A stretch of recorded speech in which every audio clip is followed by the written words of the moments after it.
The air in the grand ballroom of the glass pavilion was so thick with the scent of expensive lilies and imported champagne that it felt like it was choking me. It was the kind of wedding that people in Oakhaven talked about for decades, a three-tiered display of excess that cost more than most people made in a lifetime. I stood near the back, partially obscured by a massive floral arrangement tugging at the collar of my suit. It was a charcoal gray wool blend I'd bought back in the late 90s.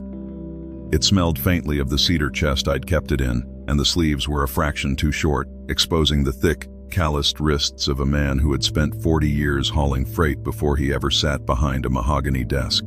I watched my daughter, Eleanor, twirling on the dance floor. She looked like a dream in a gown that probably cost $50,000, a dress I had quietly paid for through a series of anonymous wire transfers.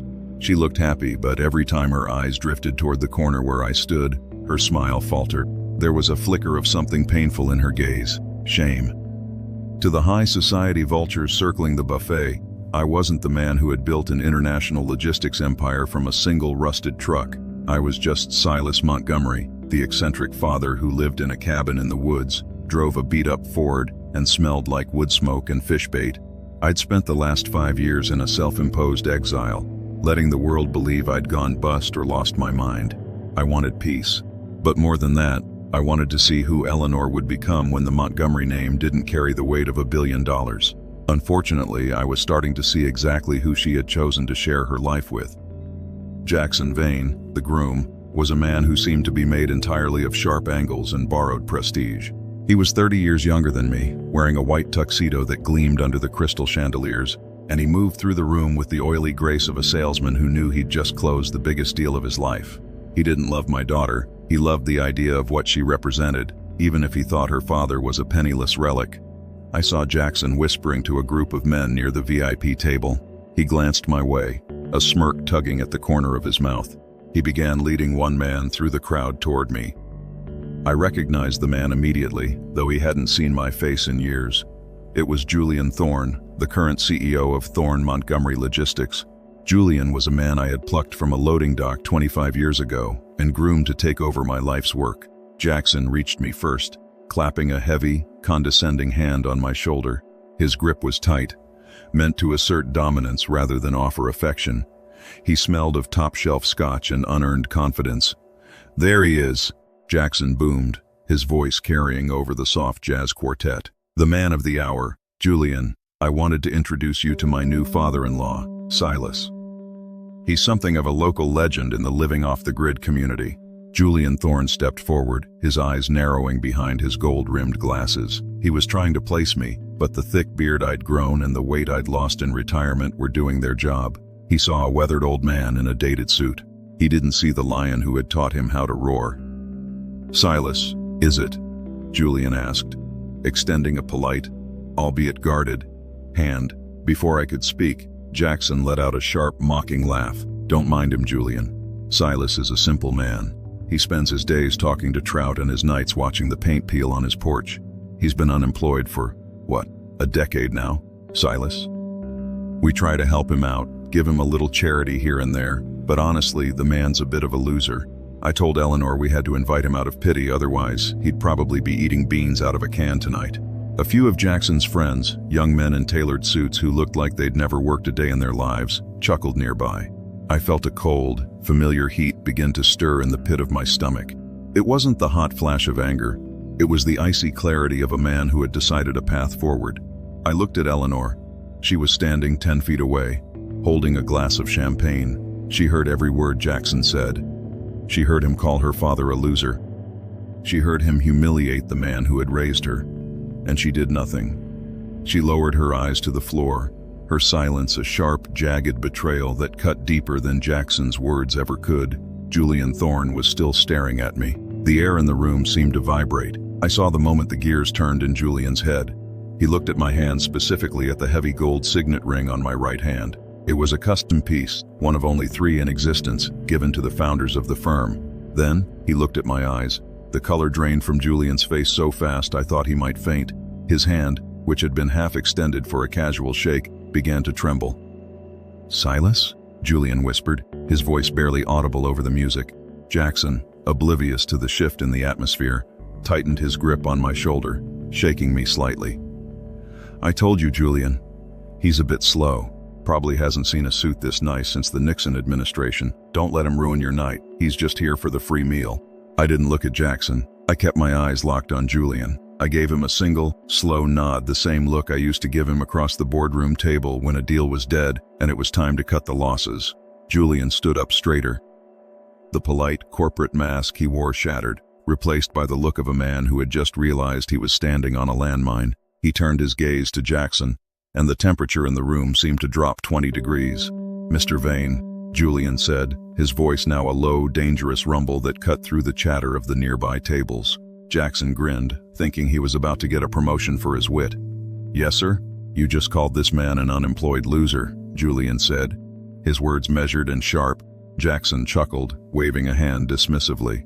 "Just a joke, Julian. You know how it is, keeping the old man grounded. He needs to know his place in the world now that he's part of a successful family."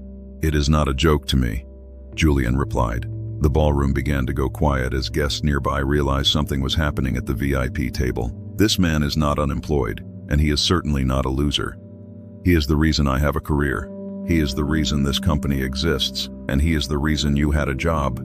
The smile slid off Jackson's face like grease down a hot pan. "What? I don't understand."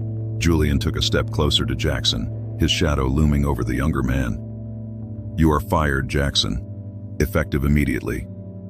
For gross misconduct, lack of character, and for being the most monumental idiot I have ever had the misfortune of employing."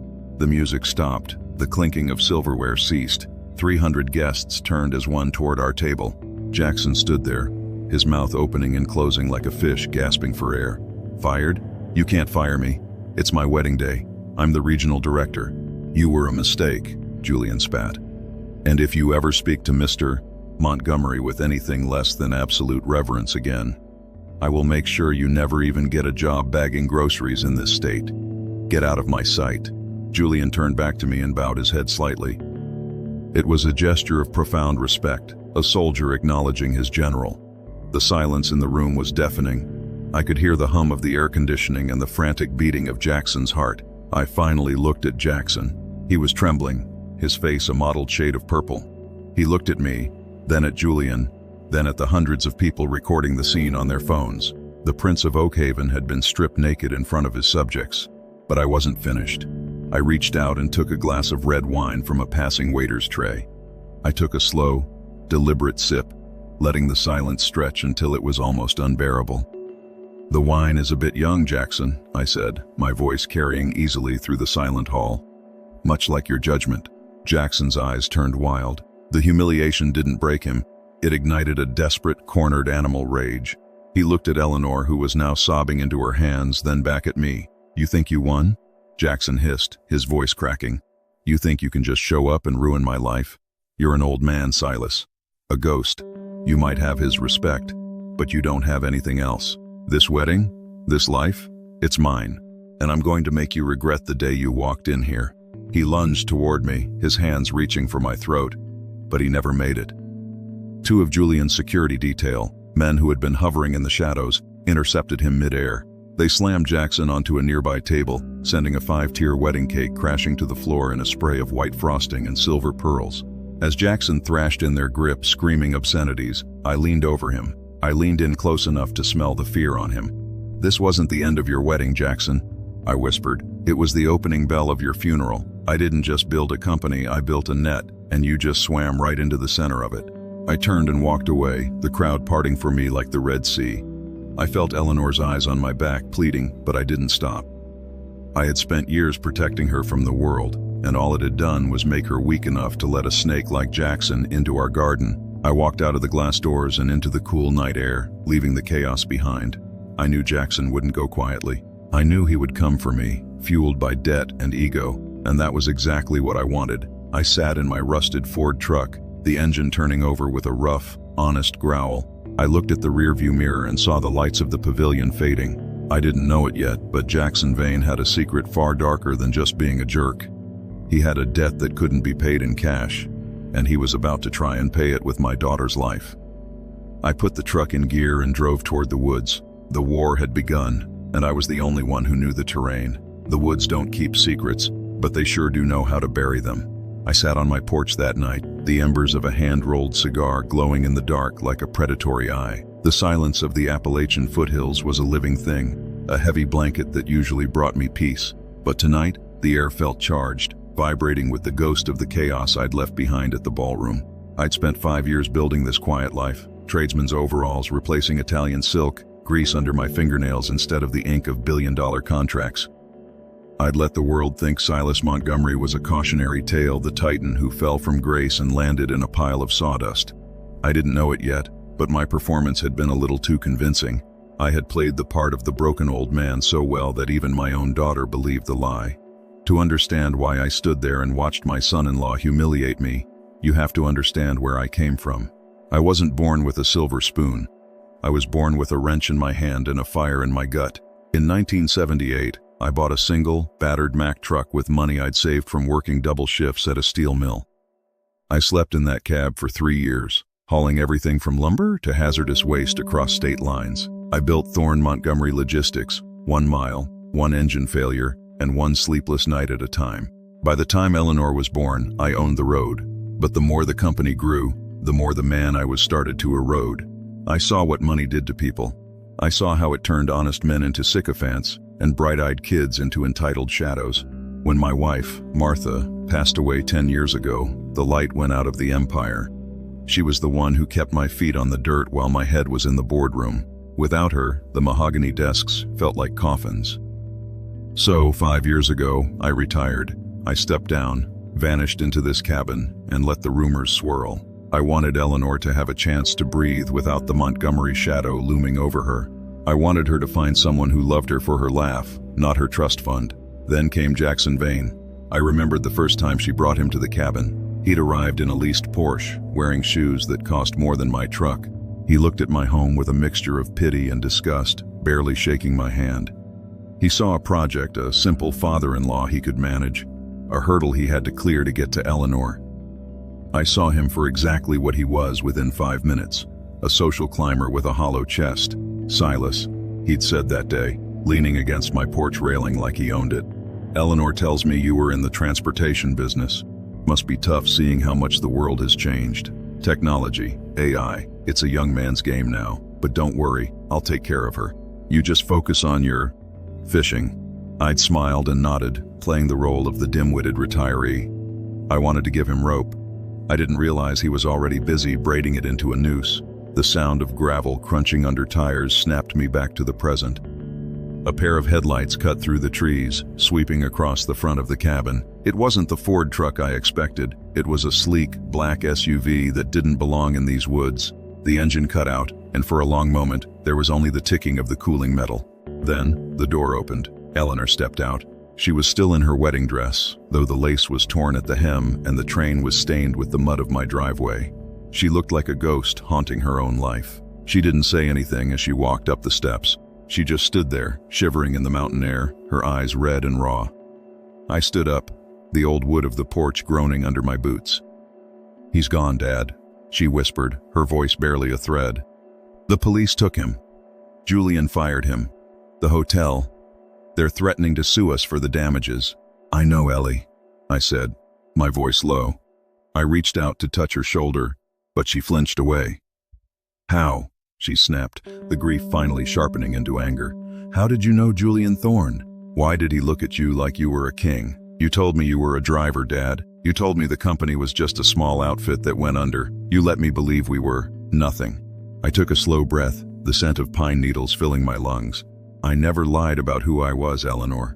I just didn't tell you the whole story. I wanted you to grow up without the target that $1 billion puts on your back.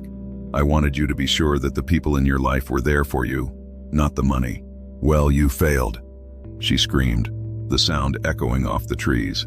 "Jaxson only married me because he thought I was an investment.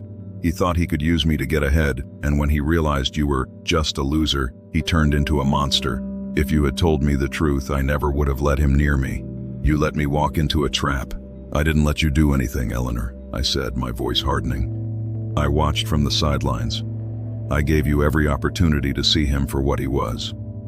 You had 6 months of engagement. I saw him belittle you. I saw him lie about his finances. I saw him treat the waiters like dirt. I hoped you would see it too. But you were so desperate for that fairy tale that you ignored the smoke until the house was on fire." She slumped against the railing, the anger draining out of her, replaced by a crushing defeat. "He owes money, Dad. A lot of money." Men came to the apartment last week. Men with tattoos and cold eyes. They weren't from a bank. Jaxson told me it was a business loan, but I think he's in trouble with people who don't care about business misconduct. I felt a chill that had nothing to do with the night air. I'd suspected Jaxson was a gambler, but if he was involved with the kind of people Eleanor was describing, the stakes had just shifted. "What kind of men, Eleanor?" "They called themselves the Blackwood Group," she whispered. "They said if Jaxson didn't have the first installment by the end of the month, they'd start looking for collateral. And they looked at me when they said it. The Blackwood Group. The name hit me like a physical blow. They weren't just loan sharks. They were a syndicate that operated in the shadows of the shipping industry, a parasite that I'd spent 30 years fighting off. They were ruthless, and they didn't take no for an answer." "Go inside," I said, my voice tight. "There's a room ready for you. Lock the door. Don't answer it for anyone but me." "What are you going to do?" "I'm going to make a few phone calls," I said, reaching for my old brick phone, the one that didn't have a GPS chip or a camera. "I'm going to see exactly how much your husband cost me." She nodded, her spirit finally broken, and disappeared into the cabin. I waited until the lock clicked before I sat back down. I dialed a number I hadn't called in half a decade. It was a direct line to a man who lived in the basement of a data center in Virginia, a man who saw everything that moved on the digital grid. "Silas?" The voice on the other end crackled. "I thought you were dead." "Not yet, Jax," I said. "I need a deep dive on Jaxson Vane. Everything. His debts, his associates, and his connection to Blackwood, and I need it yesterday." "You're poking a hornet's nest, Silas. Blackwood doesn't play by the rules you built." "I didn't build the rules for them," I said, watching a shadow move in the tree line at the edge of my property. "I built the cage for them. It's time to see if the locks still hold." I hung up and pulled a small silver-plated revolver from a hidden compartment under the porch railing. I checked the cylinder. 6 rounds. 6 chances to fix the mess I'd allowed to grow. I looked out into the dark. I could feel eyes on me. Jaxson Vane was a coward, but he was a desperate coward, and those are the most dangerous kind. He thought he'd lost everything when Julian Thorne fired him. He didn't realize that the man on the porch was the one who could make him disappear entirely. But something was wrong. The shadow in the trees wasn't a man. It was something else. A flicker of red light, a small blinking LED of a trail camera I hadn't installed. I stood up, my heart hammering. They weren't just watching me, they were mapping me. I walked toward the tree line, the revolver heavy in my hand. I reached the spot where I'd seen the light, but there was nothing there but a patch of disturbed dirt and a faint, metallic smell. Then, my phone buzzed in my pocket. A text from an unknown number. "The land is worth 12 million, the girl is worth more. Let's negotiate, Silas." I looked back at the cabin, where my daughter was sleeping, thinking she was safe. I'd spent 40 years building a fortress, but I'd forgotten one thing.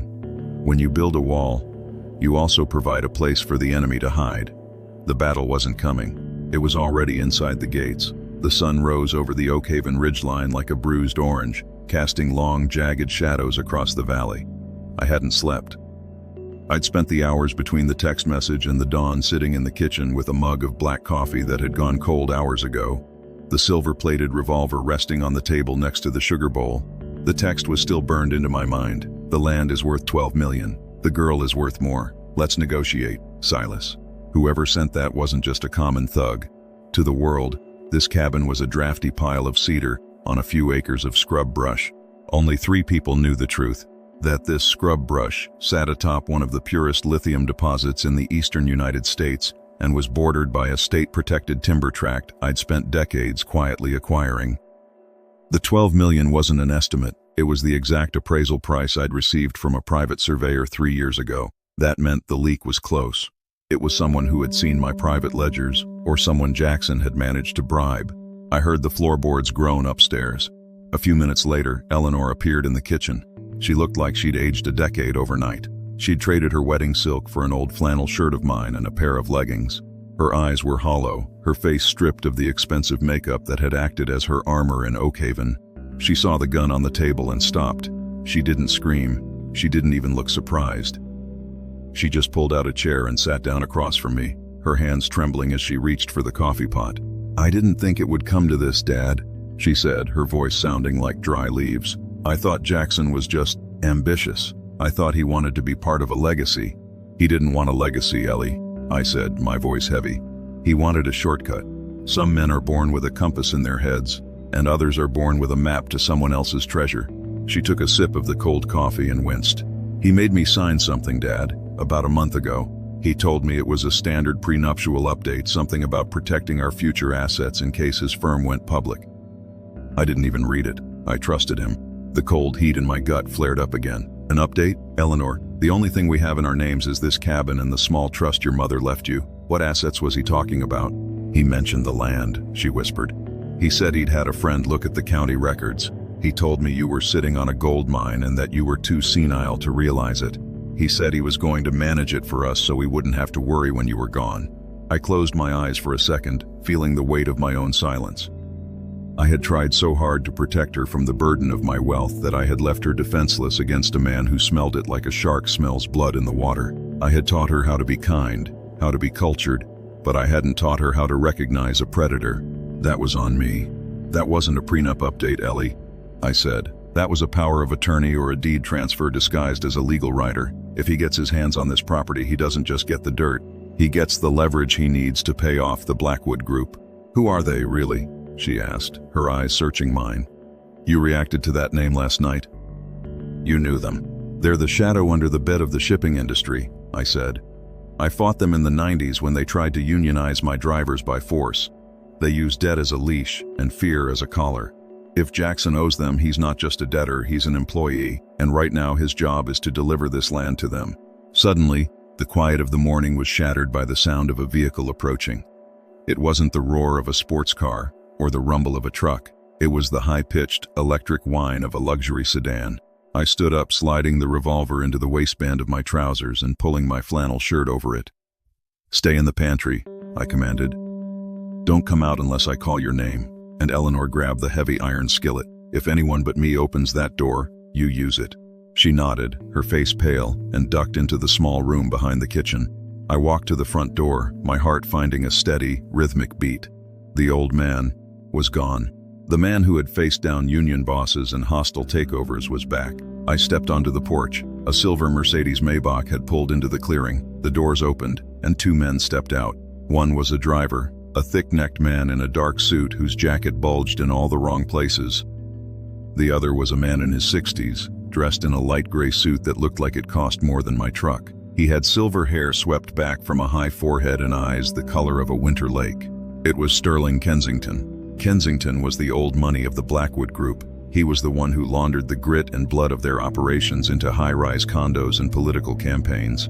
He was a man who preferred a pen to a pistol, but he knew how to use both. Silas, Kensington said, his voice a smooth, cultured baritone.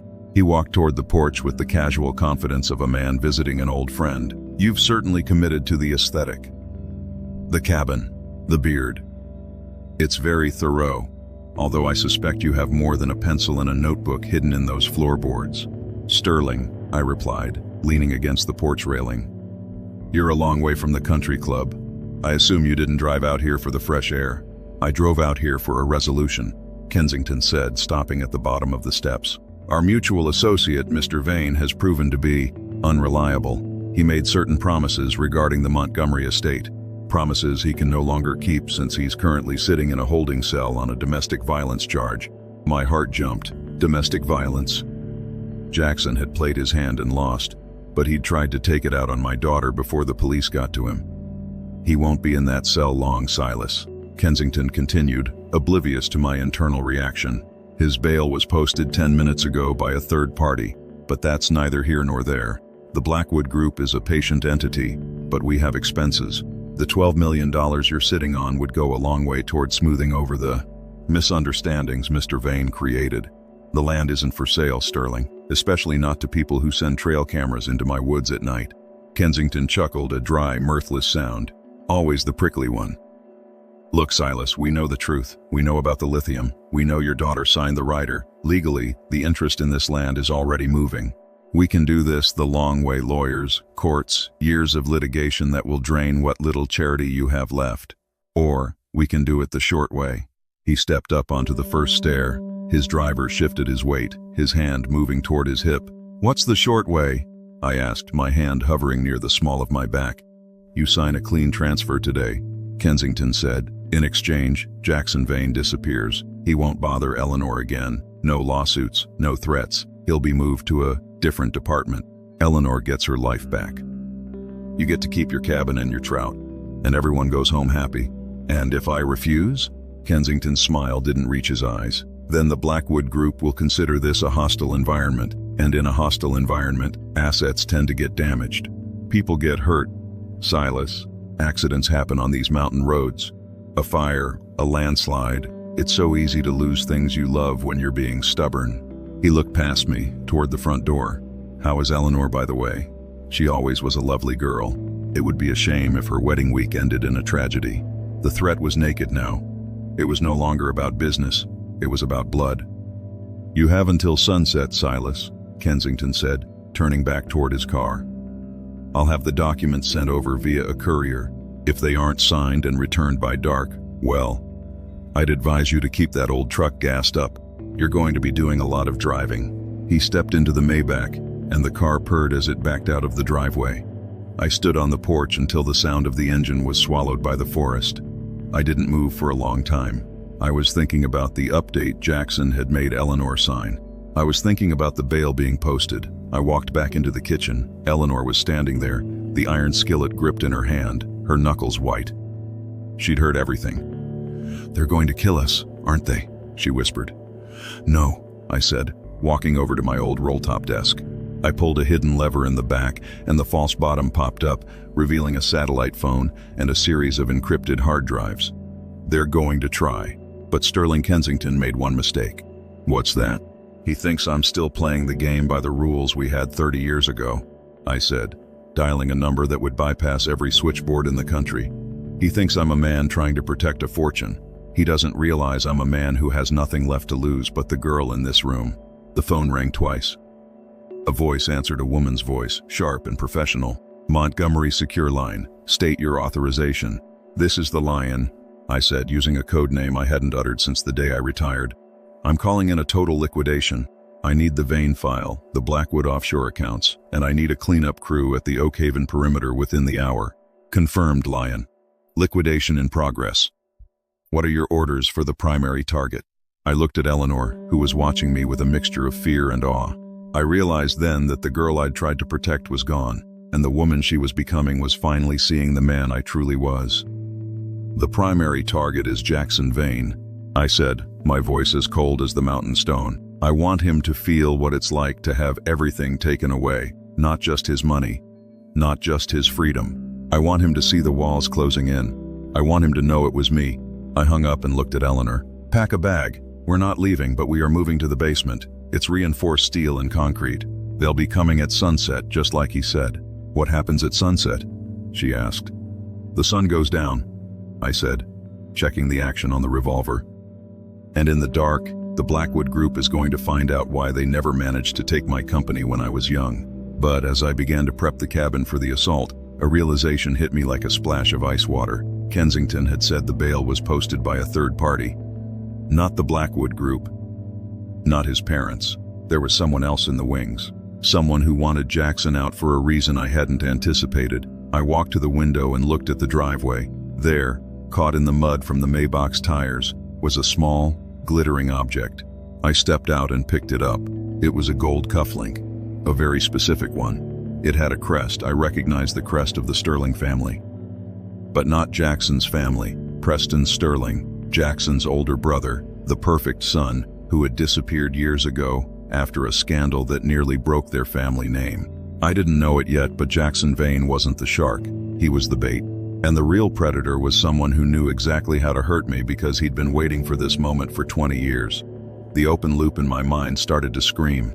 If Preston was back, then the $12 million wasn't the goal. I was. "Eleanor," I shouted, my voice urgent. "Get in the basement. Now." I hadn't even finished the sentence when the first window shattered.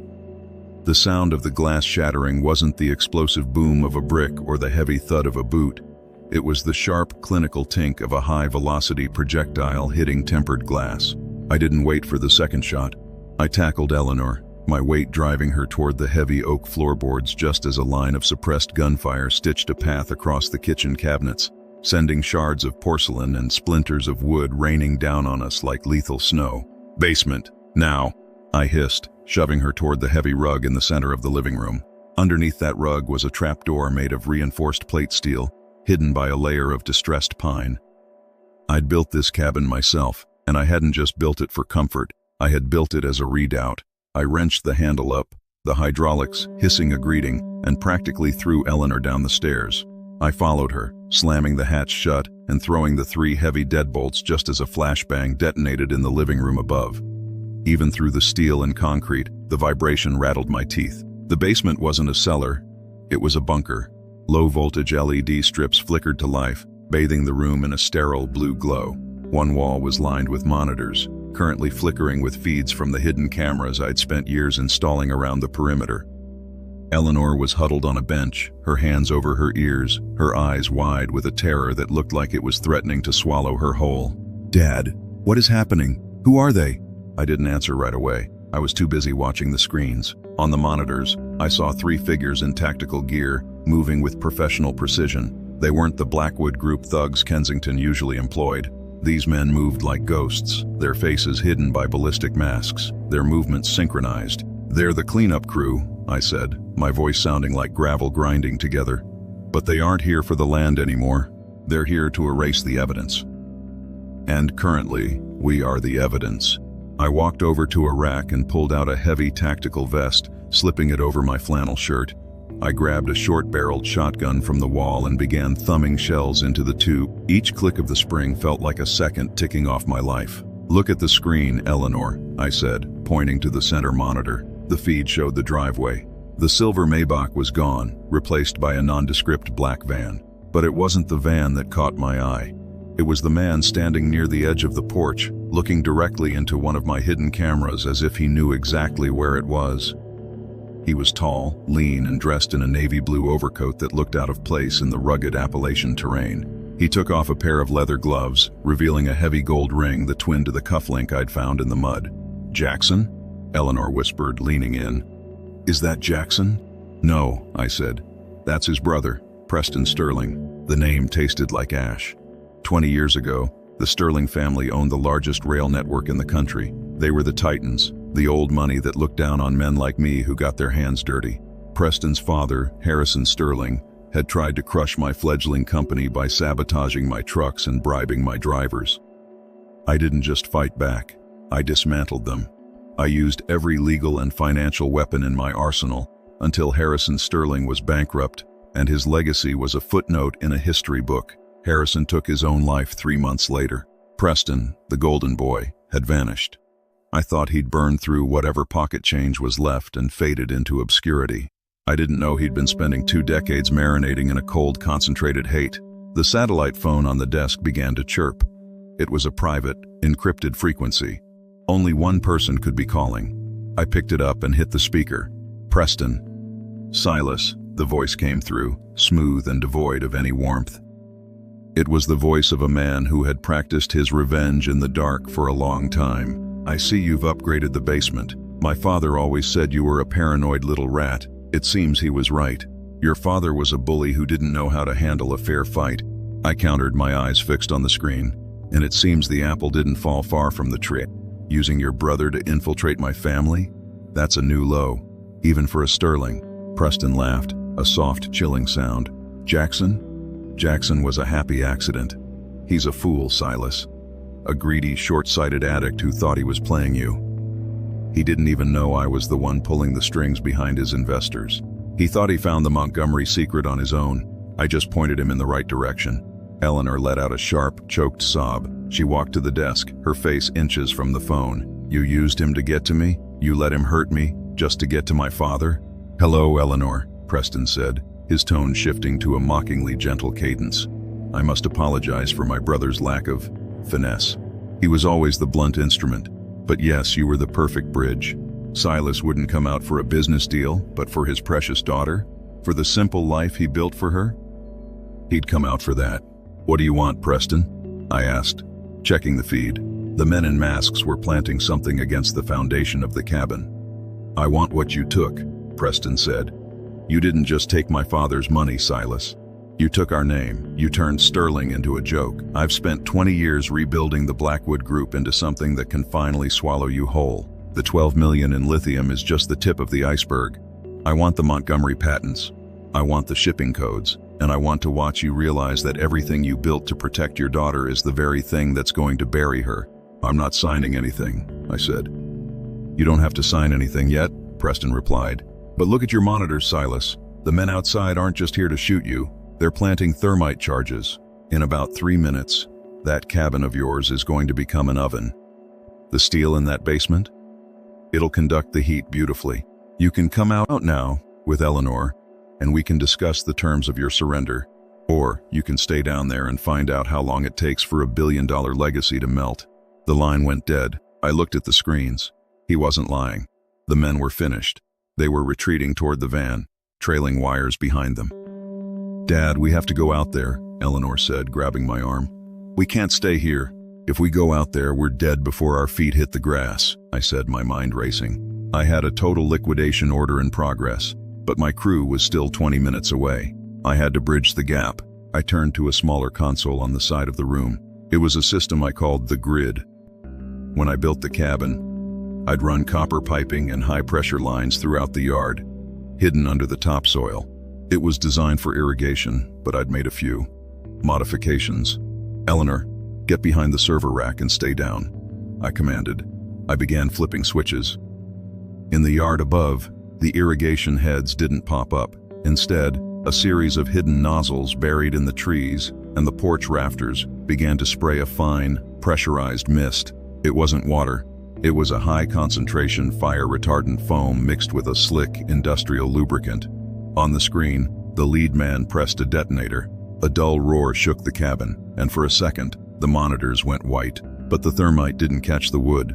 The foam I'd sprayed acted as a heat sink, and the lubricant made the charges slide away from the primary supports. The cabin groaned, but it held. The men outside paused, confused. The simple cabin was fighting back. "They're going to try the door," I muttered. I looked at Eleanor. The fear in her eyes was being replaced by something else. A cold, hard realization. She saw the screens, saw the men trying to burn us alive, and she saw the man her husband had really been a pawn in a game of ancestral ghost stories. "Dad," she said, her voice steadying. "The laptop Jaxson smashed, the one I saw the video on, I have the backup." I stopped, my hand on the shotgun. "What?" "I'm your daughter, Silas," she said, a ghost of a smile appearing on her face. "You taught me to be careful, even if I forgot for a while." I mirrored my laptop to a secure cloud drive every night. Everything Jaxson did, every email he sent from our home Wi-Fi, every bank transfer he made while he thought I was sleeping, it's all there. I felt a surge of pride that nearly brought me to tears. I had spent so much time worrying about her being weak that I'd missed the fact that she was a Montgomery through and through.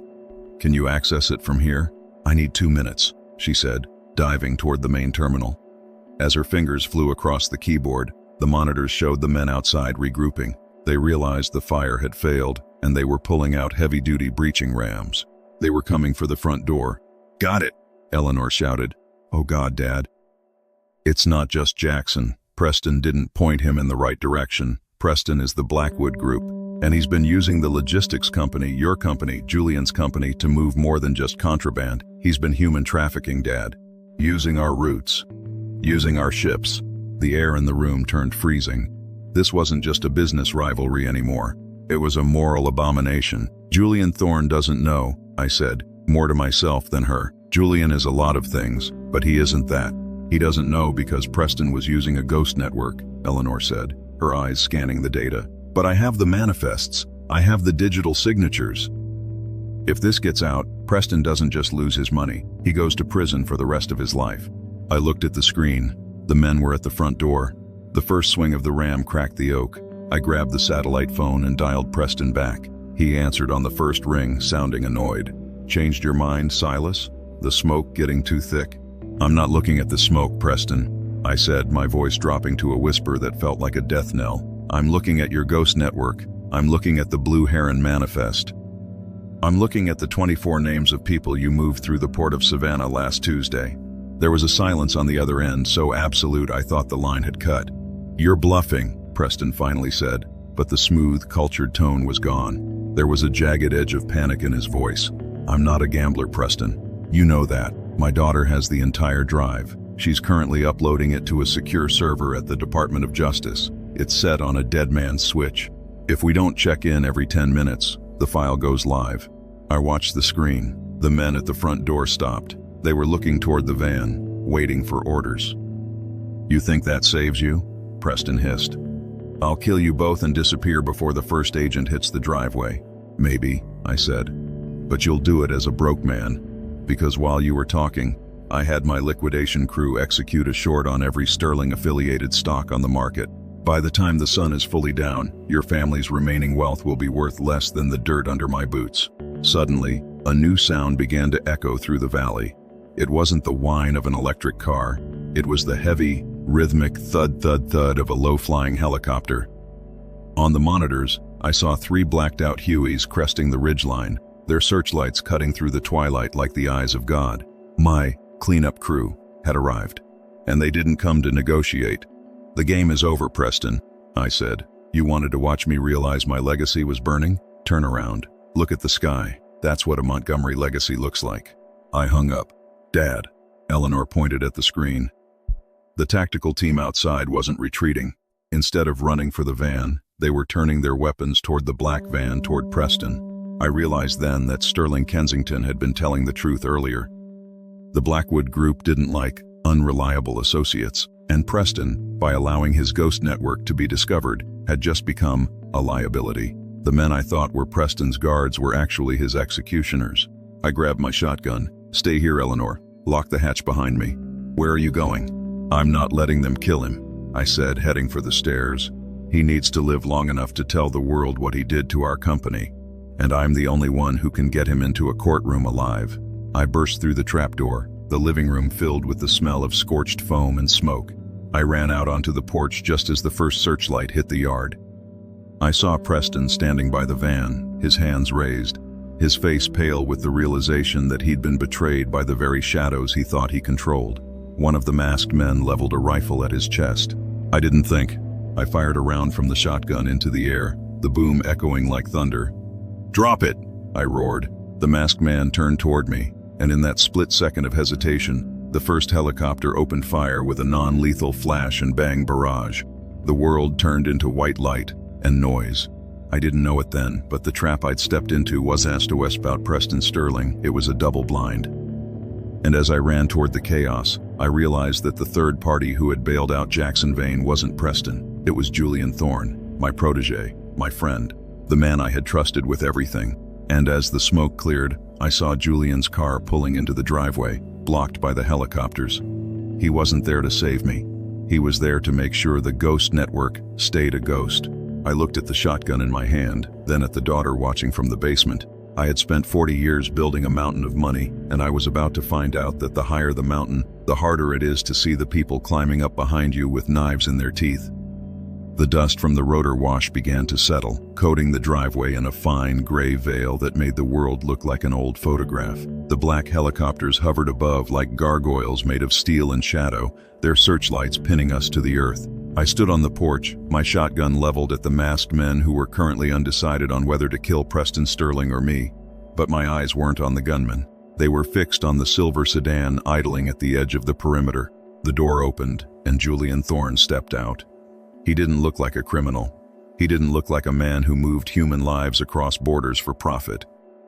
He looked like the man I had mentored for 20 years, clean-shaven, impeccably dressed in a navy wool coat, his expression one of weary disappointment. He looked like a son who had come to collect a father who had finally lost his mind. "Silas," Julian called out, his voice amplified by a handheld radio that echoed through the trees. "Put the gun down. You're scaring the neighbors. Or what's left of them." I felt a coldness in my marrow that had nothing to do with the night air. I should have known Julian, the third party who bailed out Jaxson, the one who knew exactly where to find the lion's secure lines. It wasn't Preston. It was the man I gave the keys to the kingdom. Julian walked forward, ignoring the tactical teams. They parted for him with a deference that made my stomach turn. These weren't my men. I had called for a total liquidation. but I'd forgotten that the protocols for that order were co-authored by the man standing in front of me. He hadn't just intercepted my call, he had redirected it. "You always were a romantic, Silas," Julian said, stopping just outside the reach of the porch light. "You thought you could vanish into the woods and play the simple woodsman, and we'd all just keep the engine running exactly the way you left it. But the world doesn't wait for retirees. We needed to expand. We needed the kind of margins that legitimate shipping just couldn't provide. The Ghost Network," I spat. "The Blue Heron. You used my name, Julian. You used the company I built to sell people like they were freight." Julian sighed, a sound of genuine regret. "I used the infrastructure you provided. You were the one who taught me that efficiency is the only morality in business. I just took it to its logical conclusion. And Preston? Preston was just a useful idiot. A legacy name I could hide behind. He thought he was the architect, but he was just the wallpaper." On the ground near the van, Preston Sterling let out a sound of pure, shattered disbelief. He looked at Julian, then at me. The man who had spent 20 years planning his revenge realized he had been nothing more than a decoy, a flare sent up to distract me while the real predator circled. "What about Eleanor?" I asked, my grip tightening on the shotgun. "You let Jaxson Vane into her life. You let that snake crawl into her bed just to keep tabs on me." Julian's face didn't flicker. "Eleanor was a variable I couldn't control, so I had to manage her. Jaxson was easy. He was a man made of greed and insecurity. He was perfect for her because he kept her distracted. If she was busy crying over a broken marriage, she wasn't asking why her father's trust fund was being accessed from offshore accounts in the Caymans." What happened next was a moment of clarity so sharp it felt like a physical blow. I had been playing a game of checkers against a man who had already moved the board into a different room. "You think that backup drive she's uploading saves you?" Julian asked, tilting his head. "Silas, who do you think built the secure cloud server Eleanor uses? I gave her that account for her 21st birthday. I've seen every file, every photo, every frantic email she sent. That dead man's switch she thinks she set up? It's currently routing that data to a dead-end server in a basement in Shanghai. The Department of Justice will never see a single byte." My heart hammered against my ribs. I looked toward the basement hatch, where Eleanor was huddled, thinking she was the one with the leverage.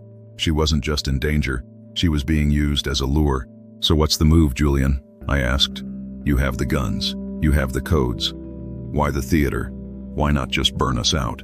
"Because I still respect you, Silas," Julian said, and for a second I almost believed him. "And because the Montgomery patents are locked behind a biometric scan that only responds to your pulse. I don't just want the company, I want the future. Sign over the biometric access, and I'll let you both go. I'll even give you a new identity. You can spend the rest of your days fishing in a different lake, and Eleanor will never have to know that her father was the one who inadvertently funded the Blackwood Group for the last 5 years."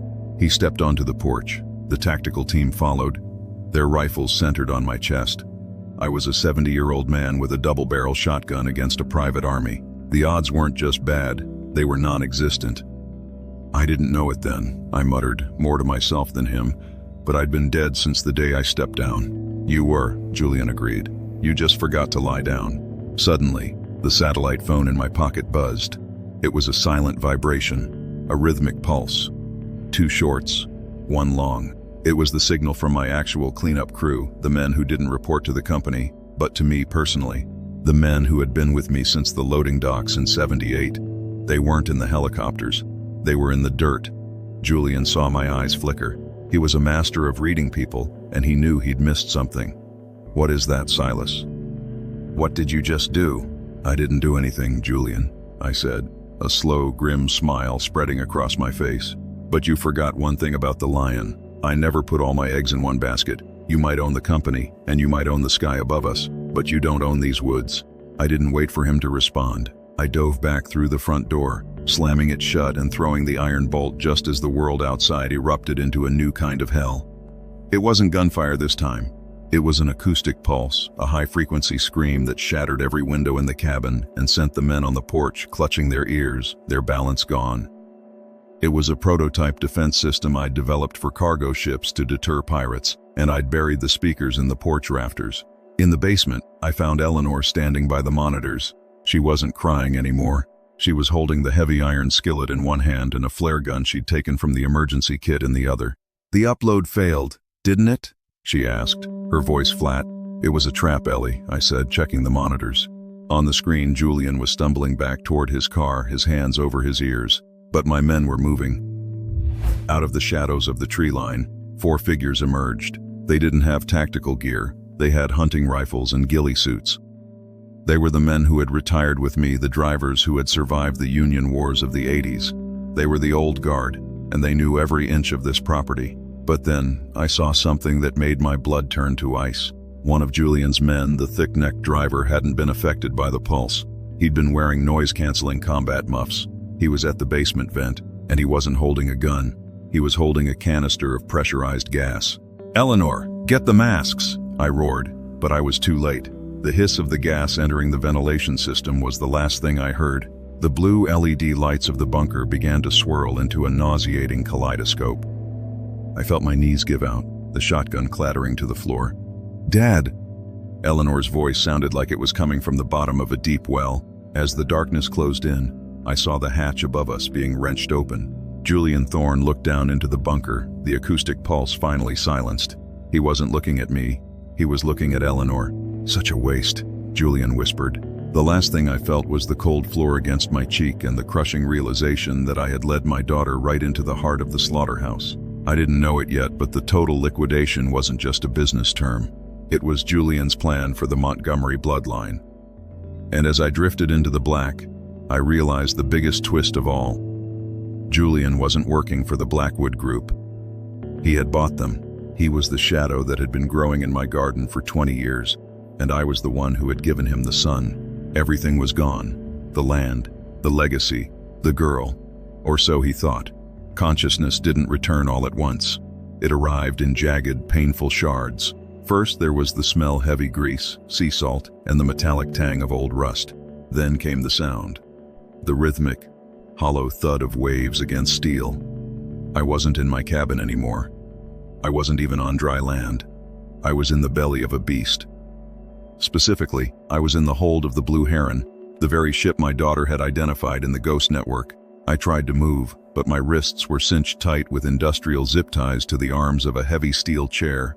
My head throbbed with a rhythmic pulsing heat, a souvenir from the gas Julian had used to flush us out.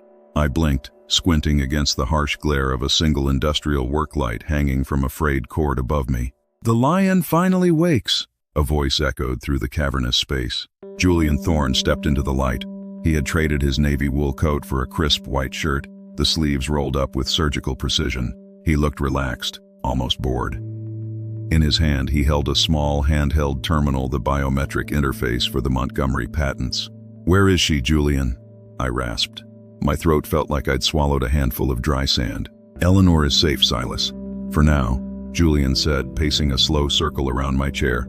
"She's in a cabin topside. She's remarkably resilient, you know. She spent the first hour trying to bargain for your life. She offered me everything, the land, the trust fund, even her own silence. It's touching, really.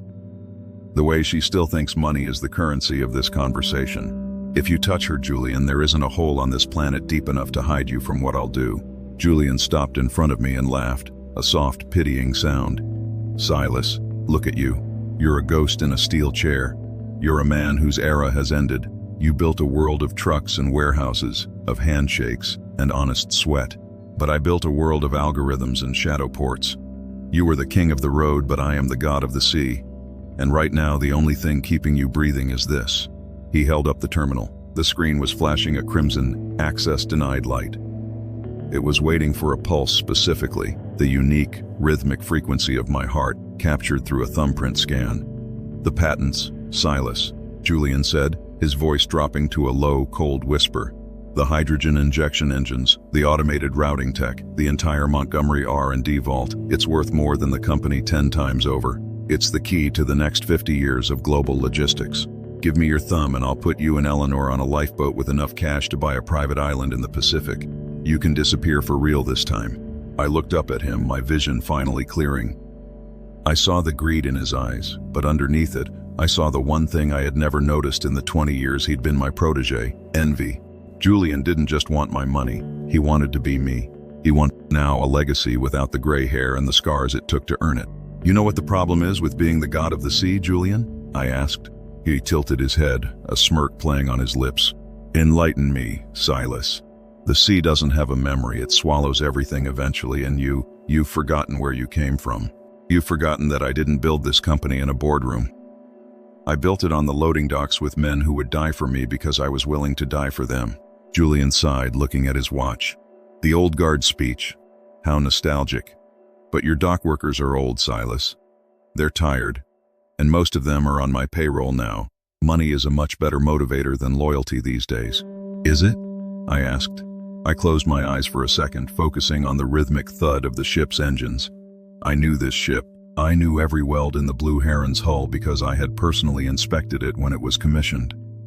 I knew that 3 levels below us, in the ballast tanks, there was a manual override for the fuel pumps, a failsafe I'd insisted on back when I didn't trust digital sensors.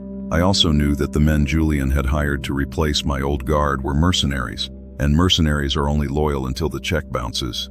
I didn't plan for you to betray me, Julian, I said, my voice steady now. I'll admit that. I loved you like a son, but I had planned for the man who would do what you're doing. I spent 40 years watching people try to take what was mine. Did you really think I'd leave the crown jewels behind a lock that only required a thumb? Julian's smirk vanished. He looked at the terminal, then back at me. What are you talking about? The biometric scan doesn't just read a pulse, Julian, I said. It reads a sequence. If I press my thumb to that sensor right now, it'll trigger a wipe of the entire Montgomery mainframe. Every patent, every schematic, every line of code will be overwritten with gibberish. The only way to open that vault is to enter a secondary code, a physical key that's buried in the one place you'll never find it. Julian lunged forward, grabbing the front of my shirt and hauling me halfway out of the chair. The zip ties bit into my wrists, but I didn't flinch. Where is it? He hissed, his face inches from mine. Where is the key, Silas? It's in the dirt, I said, a grim smile spreading across my face. Back at the cabin, under the oak tree where I buried Martha. You spent so much time looking at the sky and the sea, Julian, you forgot to look at the ground. It was a lie. A beautiful, desperate lie. But in the world of high-stakes logistics, the best lie is the one that forces your opponent to change their route. Julian stared at me, his eyes searching for a tell. But I'd spent 40 years bluffing union bosses and hedge fund sharks. My face was a mask of mountain stone. Take him topside, Julian barked to the 2 guards standing in the shadows. We're going back to Oakhaven. If he's lying, we'll start taking Eleanor apart piece by piece until he finds a better memory. The guards moved in, slicing the zip ties from the chair but replacing them with heavy steel handcuffs. They dragged me toward the industrial elevator, my boots scraping against the metal deck. As we rose through the levels of the ship, I caught a glimpse of the main cargo deck. It was filled with rows of unmarked crates, but I saw the small air holes in the sides of the containers. The ghost network wasn't just moving people, it was moving them in conditions that would make a devil weep. My rock bottom wasn't being strapped to a chair. It was realizing that my life's work had become a vessel for this much misery. We reached the top deck. The night air was freezing, and the Blue Heron was anchored a mile off the coast, its lights extinguished to avoid detection. A smaller, high-speed transport boat was tied to the gangway, its engines idling with a low, predatory hum. I saw Eleanor then. She was being held by the thick-necked driver, her hands bound, her face pale in the moonlight. When she saw me, she let out a cry that broke what was left of my heart. Dad. Quiet, Eleanor, Julian said, walking toward the transport boat. Your father and I have reached an agreement. We're going to take a little trip back to the woods. We're going to do some gardening. He turned to me, his eyes cold. If we get to that tree and there's nothing but dirt, Silas, I'm going to make you watch what happens next. But as they pushed me toward the gangway, I noticed something Julian hadn't. At the edge of the horizon, where the sea met the dark line of the coast, a single light flickered. 3 shorts, 3 longs, 3 shorts, SOS. It wasn't a distress signal, it was a recognition signal. My cleanup crew, the real one, the men who had been with me since the 78 docks, hadn't been neutralized. They had been waiting. They knew that the Blue Heron was the only place Julian would take me. And they knew exactly how to sink a ship from the inside out. Move, the guard growled, shoving me toward the transport. I looked at Eleanor and gave her a nearly imperceptible wink. She didn't understand it yet, but the total liquidation wasn't over. It was just entering its final phase. Julian Thorne thought he had won because he had the sky and the sea, but he'd forgotten that I was the one who had built the cage. and the cage was currently sitting on a massive deposit of lithium and a failsafe that was about to turn this ship into a floating tomb. "The sun is coming up, Julian," I said as we stepped onto the transport boat. "You might want to look at the horizon. It's the last time you're going to see it as a free man." Julian ignored me, gesturing for the driver to cast off. But as the transport boat pulled away from the Blue Heron, a low, vibrating hum began to ripple through the water. It wasn't an engine. It was a cavitation, the sound of air being violently sucked into the ship's intake valves. The reversal was starting, and it started with a sound that I had programmed into the ship's manual override 20 years ago. A sound that meant the ballast tanks were filling with water, and the bilge pumps had been reversed. Julian turned back toward the Blue Heron, his brow furrowing. "What is that?" "Why is the stern dipping?" "It's the weight of your ego, Julian," I said, leaning back against the seat. It finally became too much for the hull to carry. The ship began to tilt. Panic erupted on the deck of the Blue Heron as the mercenaries realized their paycheck was literally sinking. But Julian wasn't looking at the ship anymore. He was looking at the coast, where a dozen high-speed interceptors were suddenly screaming toward us, their blue and red lights reflecting off the black water. The Department of Justice hadn't missed the bite. I had never sent the data to a cloud. I had sent it to a physical receiver buried in the woods, a receiver that was currently broadcasting the entire Ghost Network manifest to every Coast Guard cutter in the Atlantic. The rock bottom was over. The revenge was just beginning. "The key isn't under the tree, Julian," I whispered as the first interceptor slammed into our side. "The key is right here, in the heart of the man you thought you could replace." The world became a chaotic symphony of screaming sirens, the roar of high-performance engines, and the violent churning of the Atlantic. The transport boat lurched as the first Coast Guard interceptor cut across our bow, sending a wall of spray over the deck. Julian Thorne stood in the center of the rocking vessel, his knuckles white as he gripped the railing. For the first time in 20 years, I saw the mask of the composed executive shatter. His eyes were darting toward the Blue Heron, which was now groaning like a dying leviathan as the sea claimed its stern. "Kill him," Julian barked, pointing a shaking finger at me. "Kill him now." The thick-necked driver, the man who had been holding Eleanor, reached for a sidearm tucked into his waistband, but he was fighting the laws of physics. The boat slammed into a trough, and the man stumbled. That was the only opening I needed. I didn't move like a 70-year-old man. I moved like the dock worker who had once carried 200-pound crates for 12 hours a day. I threw my weight forward, the steel handcuffs between my wrists acting like a garrote. I looped the chain over the driver's head and wrenched back with every ounce of strength I had left. We went down together, hitting the deck hard. I felt the air leave his lungs, his weapon skittering across the fiberglass and sliding overboard. "Dad!" Eleanor screamed. She had managed to scramble away toward the stern, her hands still bound but her eyes burning with a fierce, desperate light. Julian lunged for the fallen gun, but the transport boat was hit by another wave. He was thrown against the console, the terminal in his hand, the one he thought held the Montgomery patents shattering against the deck. "The patents," Julian wailed, his voice high and thin. "The code, it's all in there." "It was never in there, Julian," I shouted over the wind, my knee pinned into the driver's chest. "I told you, I'm not a romantic, I'm a realist. That terminal was a decoy I'd been keeping in my desk for 5 years, just in case someone like you came looking." Julian looked at the plastic shards at his feet, then back at me. The realization that he had risked everything for a hollow shell finally broke what was left of his ego. He looked toward the approaching interceptors, the red and blue lights illuminating his face in a strobe of judgment. "You're dead anyway, Silas," Julian screamed, his voice cracking with hysteria. "The Blackwood Group, they don't let people like you walk away. I gave them the roots. I gave them the infrastructure. If I go down, they'll burn everything you ever touched.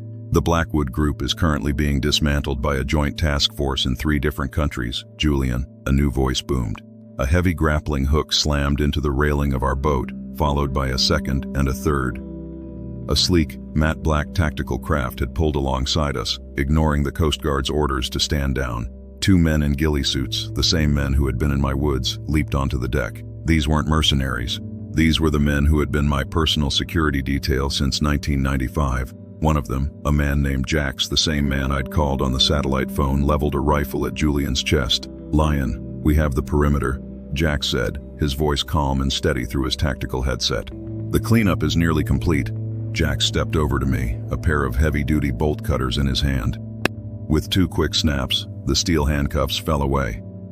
I stood up, rubbing my wrists, the blood finally returning to my hands. I walked over to Eleanor and pulled her into my arms. She was shaking, but as I held her, I felt her spine straighten. She wasn't the victim anymore. She was the survivor. "Is it over?" she whispered. "Almost," I said. I turned back to Julian. He was backed against the stern, nowhere left to run. The Blue Heron was almost entirely vertical now, a tombstone made of iron, before it gave one final, guttural groan and slid beneath the waves. The ghost network, the contraband, the evidence of Julian's greed, it was all at the bottom of the ocean, or so Julian thought. "You think you won because you sank the evidence?" Julian sneered, trying to regain a sliver of his bravado as the Coast Guard boat pulled alongside. "Without the ship, you have nothing but the word of a senile old man and a traumatized girl. I'll be out on bail before the sun is fully up." I reached into the inner pocket of my vest and pulled out a small, waterproof recording device, the kind we use to track audio in the cabins of long-haul trucks. I had clicked it on the moment the gas hit the basement. "I don't need the ship, Julian," I said. "I have your confession. Every word you said in that hold. Every word you said about the Blue Heron and the people you sold. It's been streaming to a secure DOJ server since the moment you dragged me out of that chair." The last bit of color left Julian's face. He looked at the recorder, then at the Coast Guard officers now leaping onto our deck with zip ties and federal warrants. "Julian Thorne," the lead officer shouted, "you are under arrest for human trafficking, corporate espionage, and attempted murder." As they tackled Julian to the deck, pressing his face into the salt-stained fiberglass, he looked at me one last time. There was no more envy in his eyes.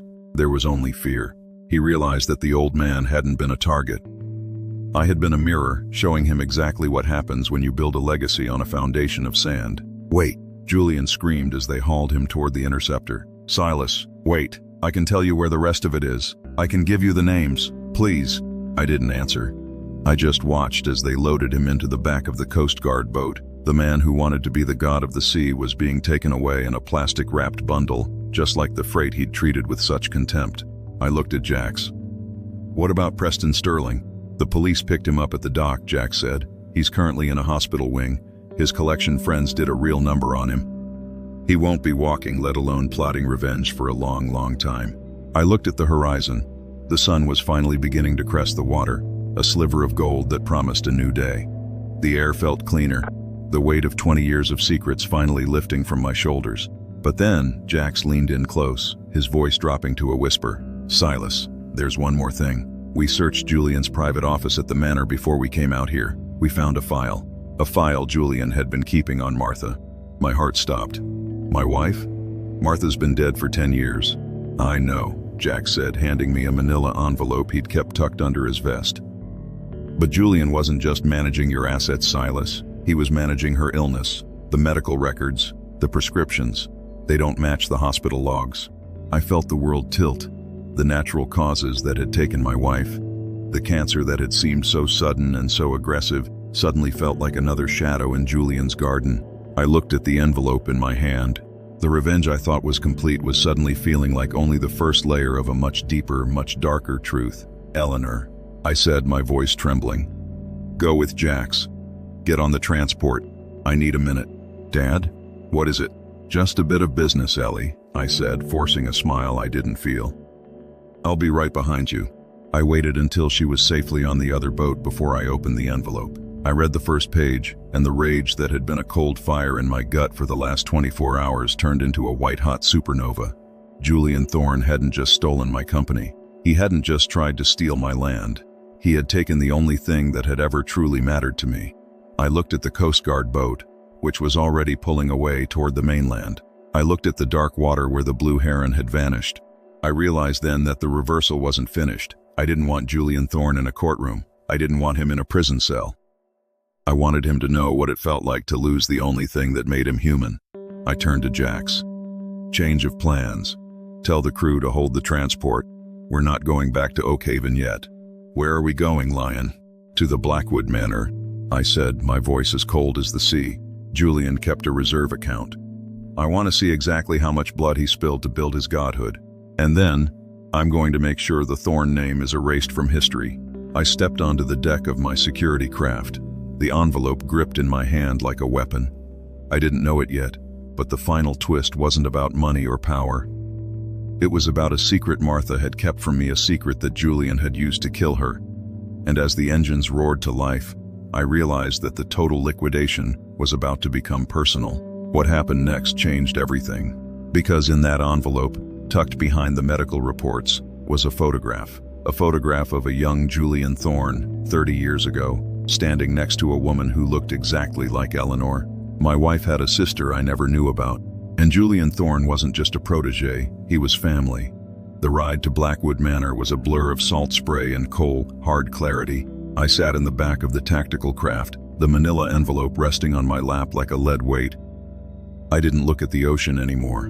I looked at the photograph, the one that had turned my world upside down. In it, a young, lean Julian Thorne stood beside a woman who could have been Eleanor's twin, if not for the hard, hollow look in her eyes. It was Sarah, Martha's younger sister. The sister Martha had told me died in a car accident decades ago. The sister she had tried to erase from our lives, to protect us from a family tree rooted in poison. I didn't know it yet, but the man I had treated as a son for 20 years was actually a nephew I never knew I had, fueled by a generational grudge that had been simmering in the dark since before I'd bought my first truck. We hit the private dock of the manor just as the first true light of dawn broke over the cliffs. The estate was a sprawling monstrosity of glass and steel, a monument to the wealth Julian had siphoned from my life. My men moved with surgical efficiency, disabling the perimeter alarms before the cleanup crew mercenaries even knew the sky was falling. I walked up the stone path, my cane clicking against the marble, my heart feeling like a drum in an empty room. I didn't go to the vault. I didn't go to the safe. I went straight to Julian's private study, the room modeled exactly after my old office in the Montgomery building. The air inside smelled of expensive leather and the same cloying lilies that had filled the wedding ballroom. I sat in Julian's chair, the high-back leather cool against my neck, and waited. I knew what I was looking for. Julian was a man of patterns, a man who kept trophies. Behind a portrait of the blue heron, I found the secondary safe, the one that didn't respond to biometric scans, but to a simple, old-fashioned combination.